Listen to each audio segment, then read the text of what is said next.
చెప్పడానికి అయితే ఏం లేదన్న, అసలు విమర్శించడానికే బోల్డ్ అంత ఉంది, కానీ విమర్శించలేకపోతున్నాను. ఎందుకంటే దిల్ రాజు గారు ముఖం చూసి, ఆయన దిల్ రాజు గారు చాలా మందికి మీరు మీదేదో జాలిగుండ్లాగా ఉందండి. అడిగిన వాళ్ళందరికీ కంచమేసి పెట్టేస్తున్నారు.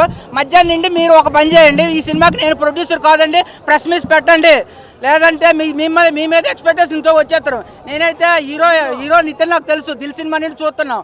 ఆ దిల్ సినిమాలో ఎలా ఉన్నాడు ఇప్పుడు కూడా అలాగే ఉన్నాడు నితిన్. ఈ శ్రీరామ్ అనే వ్యక్తి ఎవరో కూడా నాకు తెలియదు, డైరెక్టర్. ఓన్లీ ప్రొడ్యూసర్ బేస్ చేసుకొని వచ్చాను మూవీకి. అర్జెంట్గా మీ పేరు సినిమాకి పేరేనే మార్చండి దయచేసి. తమ్ముడు ఏందన్న, పవన్ కళ్యాణ్ విజలేస్తే ఉంటుంది ఓ రేంజు, అంత మంచి పేరు పెట్టుకొని ఏందా సినిమా తీయడమేంద్రా బాబు.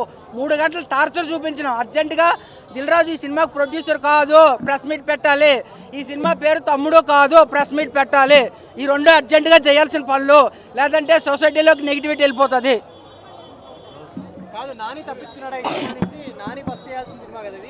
100% బతికిపోయాడు అన్న, లేదంటే ఇంకా చంపేసేవాడు అన్న. 3 గంటలు నన్ను కూర్చోబెట్టి చంపేశాడు కదా, ప్రేక్షకులు ఇంకా కష్టం. నాని ఆల్మోస్ట్ 100% బతికినట్టు అయితే. నితినే ఫ్లాప్ సినిమాలు తీసుకున్నాడా, లేకపోతే ఫ్లాప్ స్టోరీలో నితిన్ దగ్గర తీసుకున్నాడా? లేదు, నితిన్ హిప్నోటైజ్ చేసి సినిమాలో ఒప్పించినట్టుంది. లేదా నితిన్ అయితే ఇట్లాంటి మూవీస్ యాక్సెప్ట్ చేయడు. ఆ భీష్మ చూడండి ఎంత బాగుంటుంది. అసలు దిల్ సినిమా చూడండి, దిల్ సినిమాలో 50 మందిని కొట్టాడంటే సూపర్ ఉంటుంది. ఇక్కడ 1000 ప్రభాస్ కూడా 100 మందిని కొట్టాడు కదా భయ్య. ఇది సినిమాలో 1000 మందిని ఒక ఊళ్ళు కొట్టేస్తాడు. ఏంది అసలు హీరో అనుకుంటాడా ఏమనుకుంటాడా. ఈ సినిమాలో నితిన్ నేను ఈఫిల్ టవర్ మీద కూర్చొని సమోసా తినాలి అని ఉందన్నాడంటే వెంటనే డైరెక్టర్ ప్రొడ్యూసర్ అరేంజ్ చేసేసేలా ఉంది ఈ సినిమాలో.